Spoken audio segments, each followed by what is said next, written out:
Okay, buli omu gyesinzidde okubeera nga te agoberera Fahad Pro UG omuweereza omwowe ndi nnyo okubeera nga te mbatuusako amawulire nga bugatambula mu nsonda z'eggwanga ez'enjawulo sako ne buli ggwanga yonna yonna video enkulu yaffe nga bw'ebeera otandika na kubeera nga ate oginterako ekigawo likinga ate sharingirako abalala comment section alhamdulillah ebeera open oba ina ka comment ko tekigenda kubeera nga te okasula wansi awo ne tubeera nga te of course tuwuliziganya ku biki ebibeera bigenda mu maaso nabategeeza ne mbagamba guno omwaka gogenda kubeera mulala mukko kubanga olabanga twakakutuuka butuusi wakati tegeeza omwezi ogwa January naye stories ez'enjawulo ziika tuba twakamaliza kino nekiddako tuba twakamaliza kino ate kiri ne kiyingira kakati kiriwo ssaawa eno omukyala full figure yalabiddwako ng'ali ne Haji Ali nga bali mu kubeera nga ate bali mu kwasaganya ensonga bannange omukyala full figure presidential advisor munaye yalabiddwako mu katambi ng'agenze wa Haji Ali awo bali mu kubeera nga ate babako ensonga ze bakwasaganya era kati zimigenda kubeera nga ate nkakuteerawo awo bannange kiyinzizaayo eri ku lugero lw'Abaganda olugamba nti teri alumirirwa nga talina kigendererwa ekituufu kiri nti buli muntu gw'olaba nga alemedde ku nsonga aba alina akantu ke kaabaze kakati essaawa eno weetegereza omukyala full figure okubeera nga ate yasazewo nabeera nga ate akwasaganya ensonga za Haji Ali badayi full figure nga yayiwawo omubiri awo ku kooti full figure nga yagendanga ku makomera full figure nga bintu byali bingi nnyo anyway agenda kubeera nga tembaterawo akatambi musobola okubeera nga temulaba embeera nga bwetambula saidi ezeeyo ate saidi ndala olunaku olwaliro omukulembeze Robert Kyagulanyi Ssentamu asobodde okubeera nga ate abako enkyukakyuka azasobodde okubeera nga ate akola mu kibiina kye ekya NUP era nga tulakalira video zina ngenda kubeera nga tenzi kuteerawo awo osobola okubeera nga ate owulira biki ebigenda mu maaso saidi ezo naye ensonga za Ssegirinya ate nazo tezinnaggwa soka mbere nga tembaterawo ensonga zino oluvannyuma kubona amawulire amalala mangi nnyo temuvaawo.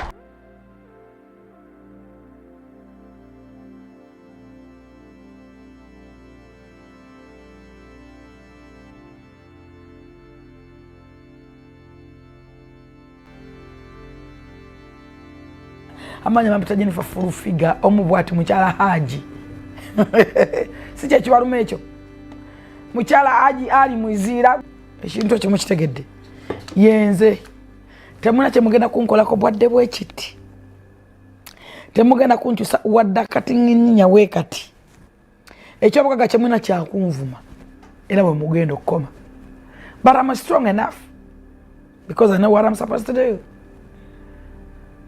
Entado zemulwana zaba amateur muli kuba jeno otherwise mwandizeyo kuba amateur bannammwe Honorable Ssegirinya abadde mbaka nga wa NUP nga mubaka kuludda oluwabula gavumenti lw'enkulembera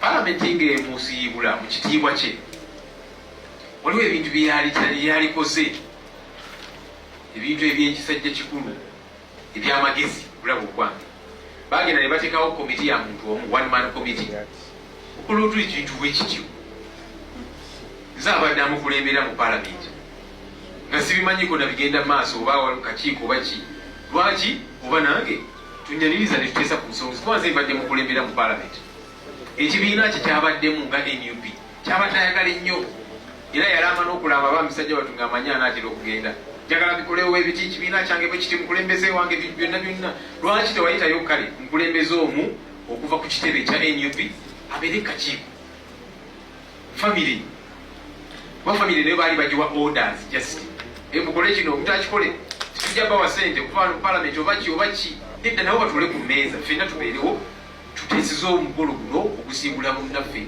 kyotula ne family nayo bajawulamu ng'abamu babatiisizatiisiza bagamba naye tugende eri gye bategese abalanga bagamba nedda ffe nga famire tusazeewo okuwa ekitiibwa Ssegirinya kye yali ayagala tugenda sigala wano katulaba ne famire nayo gyawuddemu kubanga tebabaleeta ku mmeeza ffenna tukkaanye lwaki tukola ebintu ebyekyana ekito bannange ne tuweebuula munnaffe bwe tutyo kyali kikyamu era tulongooseemukko ekyogaa nti otaddewo one man committee ngati waliwo ba stakeholders abalala Ssegirinya bazaayogerako abamanyikiddwa bayagala ennyo abadde bamukulembera mu palamenti n'awalala n'otusamba emabega ebbali era kyokutulaba abantu bagamba nedda kino tujja kikiriza embeera eyo teyali baddewo singa ffenna nga ba stakeholders twabeera ku mmeeza Ssegirinya etumiwa ekitiibwa ekimusiibula obulungi bwewaawo baagana okumuwa ekitiibwa kye nga mulamu nga bwe mwalaba bamuyolanga omubbi w'enkoko ne bamutulugunya bamutadde ku kkomera bamumya ebbeeyo n'agamba nange mulamuzi nyamba ndi mulwadde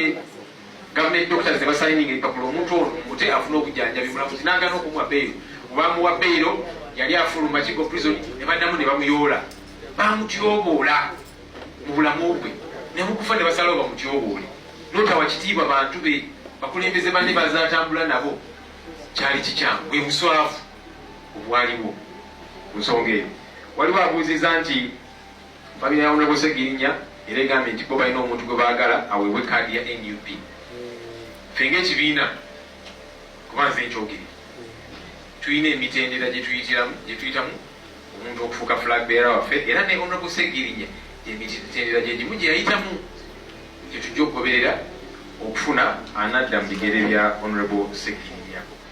Essira Disimba ku Deputy President waffe we Buganda. Sebo tukwaniriza nnyo, twebaza Katonda olw'okutukuwa, tukwebaza olw'okukkiriza obuvunaanyizibwa obwo. Tukwenyumirizamu, tukukkiririzaamu, tukwesiga naye okusingira ddala twesiga omutwe gwo tugwesiga, twagala kwesiga kati mutima gwo. Nkiddamu wano mu Buganda wonna ne mu Uganda yonna tewali ateesiga mutwe gwa Muhammad Muwanga Kivumbi. Tewali abuusabuusa nti gw'omu kubasinga okutegera ensonga ez'obukulembeze naddala ez'ebyenfuna mu ggwanga lyaffe, ate nga ekizibu ekisinga bwavu bw'abantu baffe. Kati twagala okwesiga omutima gwo. Ekitono kye tulabyeko, tulabye okugezesebwa kungi ne tulabye ng'okuyitamu n'okusigala waggulu kwonna. Ekyo tukwebaza. Kakati ate obwesige Abannayuganda bwe bakuyinamu bukubisizaamu emirundi mingi nnyo. Tusaba otutambuze bw'otyo, tutambule bwe tutyo. Twesiga amagezi go. Ne munnange tubadde n'abagezi abalala, twalowooza nti bagezi bwero, oluvannyuma twarealizinga si bagezi nnyo nga bwe tubadde tulowooza.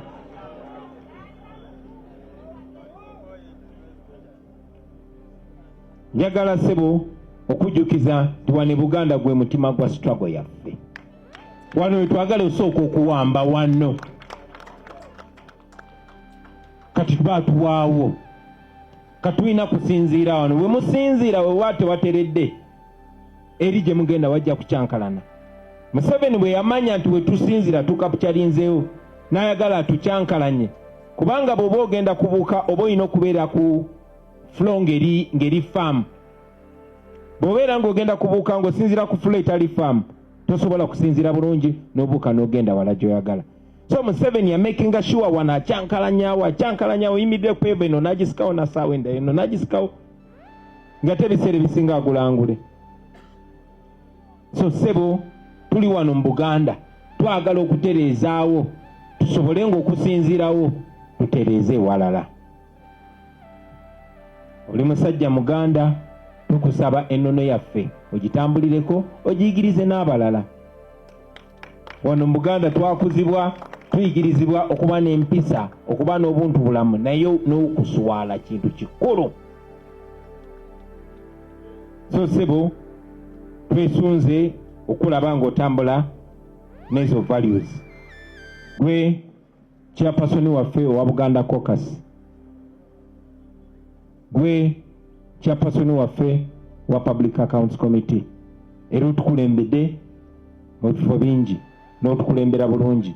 Kati ate kino twagala osusse osseemu n'amasavu kuba twagalamu amasavu mangi. Uganda tubadde ne challenge. Muna ekyatuzaalibwamu ffe abantu bano twagala nnyo ennono yaffe, twagala nnyo obwakabaka bwaffe. Era Deputy President waffe wano yabeera President waffe mu Buganda ng'owa West yatwalamu mu West n'ewalala. Naye twafuna obuzibu gye buvuddeko nti mu kifo ky'otugatta ku Namulondo ate nga twabulibwa bwalibwa ku Namulondo. Kwegamba munnaffe ng'alinga Magwaya ng'alina kweteba bwetebe. Ssebo tukutuma otugatte ne Namulondo, otugatte n'Obwakabaka, o improving enkolagana yaffe. njagala okutika obubaka buno mbutongole obutwala embuga obagambe abatwogerera si be baffe.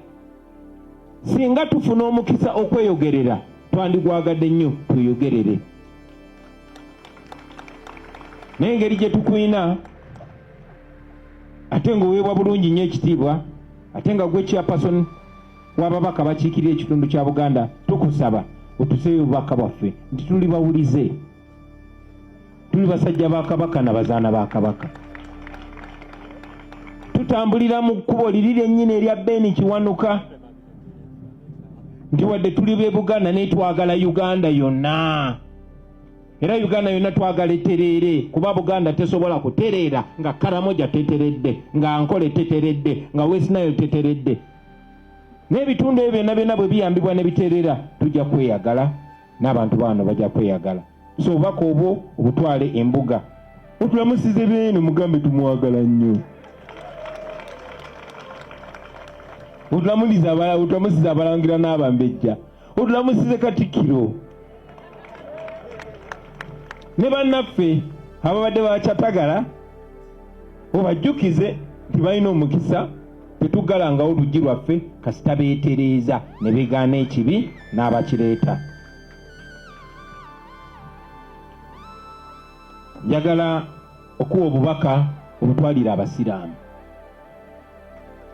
obagambe okwawukanako ne Museveni abawalana abasiraamu tubaagala nnyo, tubakkiririzaamu. Njagala okusaba ogende mu maaso ng'obanja abasibe baffe. Bannaffe ba political prisoners abasinga obungi babawamba wano mu kitundu kyo ekya Buganda region. Wano mu Buganda ebiseera ebisinga abaana batunyumiza abaveeyo mu detention centers mu torture chambers nti bw'oba kusiba weewaawo bw'oba musiraamu giba giwunye, ate bw'oba musiraamu ng'oli Muganda kaba kaweddemu. Sebo gw'oli byombi, oli musiraamu ate oli Muganda. Lwanirira abantu bo, ze wakirindiko kimu emiggo nfuna hafu okusinga egijo. So lwanirira abantu baffe omaking sure ekyo kicommunicatinga. Njagala okwaniriza, njagala okubaaniriza mwenna.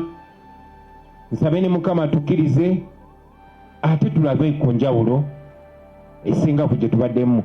Sibe ensimbu, obwesimbu kye tutalina wano mu palamenti yaffe, kubanga abantu baatulonda nga tumanye ensonga zaabwe, tujje tuzoogereko, tulwanyise enguzi n'ebibaluma, ye tutuuke eno ne tusirika era batuwaddeyo akasente oba batutiisizatiisiza. Ababaka bangi babatiisatiisa wano.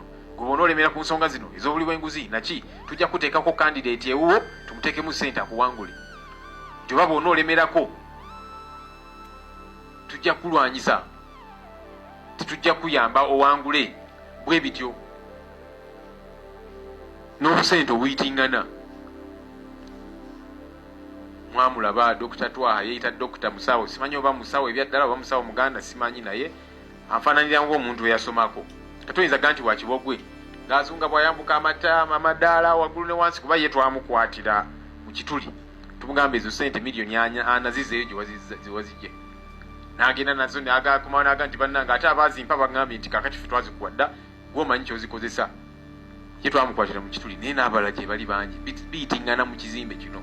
Kati ababaka embeera eyo bw'etyo yeereetera ababaka okweyisa engeri gye beeyisa, okuteesa engeri gye bateesa, ne batya ebintu ebimu, si lwakuba nti bakibogwe, kubanga bw'otunula palamenti yaffe eno ejjudde ababaka abayigirivu bulungi. Tuli ababaka 557 naye ababaka 18 balina zi PhD doctorates, ababaka 231 balina masters degree, ababaka 251 balina bachelor's degree, ababaka 37 balina diploma. Kati abalina 6 senior 6 certificate bali 16 bokka, kubanga eyo ekkirizibwa mu mateeka kasita oba nga olina senior 6 wagisoma. So kati abaakoma mu senior 6 bali 16 bokka. Kati ogamba otya nti palamenti ya Kibogwe?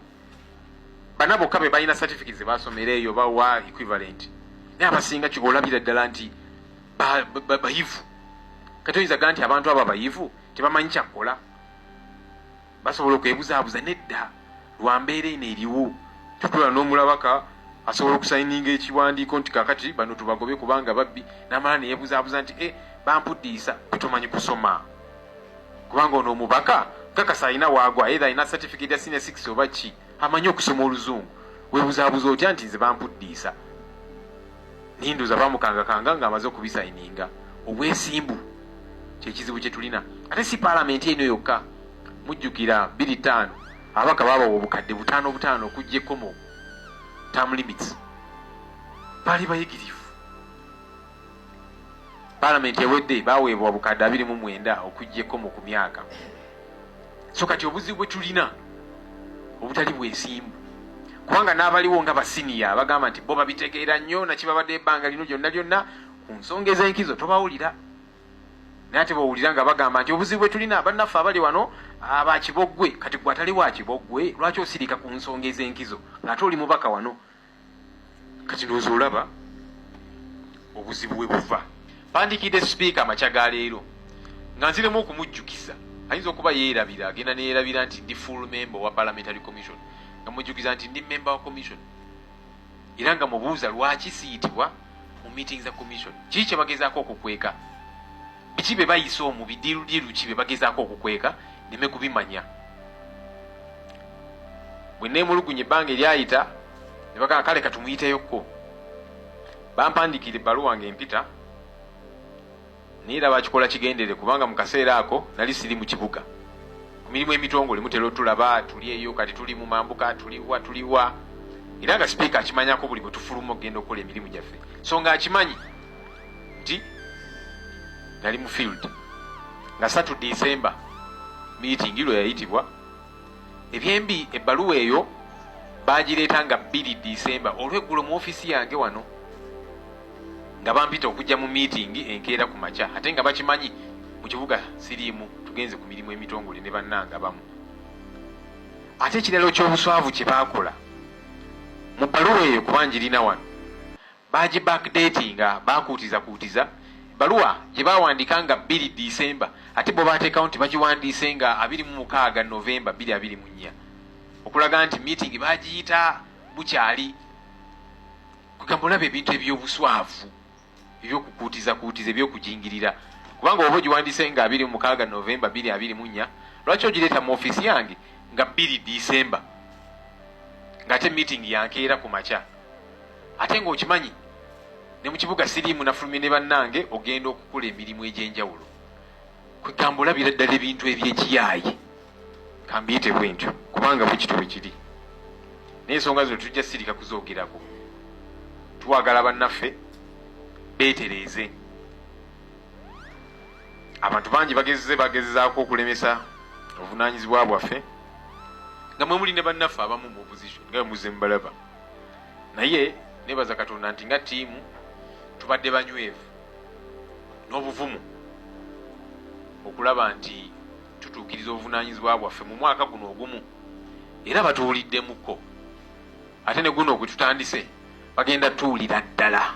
Lwe nayingira ofiisi eno nze ne bannange ne twanjula ensonga 3 ze twali tugenda okuteekako essira, ensonga ez'essimba: okulwanyisa obuli bw'enguzi, obuweereza obutali butuufu, poor service delivery, n'okutyoboola eddembe ly'abannansi, human rights violation. Ezo 3 era tukyaziremeddeko paka, kubanga ezo ffe tulaba nti bannayuganda ezisinga okubabonyaabonya, ssente zaabwe zibbibwa obutabalika 10 buli mwaka, ezirina okuzimba enguudo, ezirina okuteeka eddagala malwaliro n'ebirala.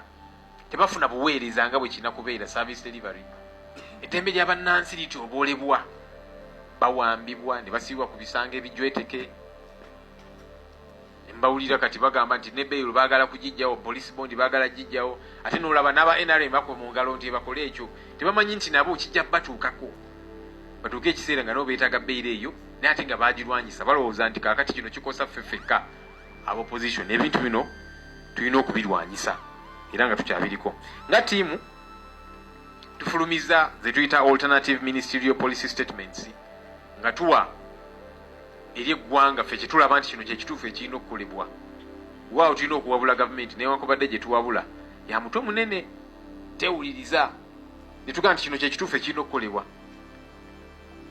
Ne tufulumya budget kye twayita alternative budget eyaffe, tugaa nti kati eno ebajeti y'abannansi sente tuzitemeeteme bwe tuti ku nsonga ez'obuweereza ebyobulamu tukole ku nguudo amasomero gali bubi obuweereza general obw'abannansi nga tugamba we tulina okuteeka essira naye bannaffe olw'okubanga balina ennamba ne bagamba ebintu tujja bigoberera ne tugamba nti kale newankubadde mwe mulina ennamba n'eddoboozi lyaffe lirina okuvaayo ate mu ngeri ey'omwanguka ne bannayuganda ne bakitegeera nti kaakati newankubadde bano si be bali mu buyinza kino kye baalikoze era kyekituufu ekirina okukolebwa era ezo tujja sigala nga tukikola abamu bagenda ne balowooza naye mukola byaki ate nga tebabikkiriza twagala bibeere ku rekodi bannayuganda balabe ekyenjawulo nti bwageraageranya n'atunuulira bano kye bakola naffe kitwalikoze nga balabira ddala nti waliwo enjawulo. Abalungi abatuwuliriza era abatulaba olunaku olwaleero tukyaddeko ewa Sheikh Ashraf Dembe.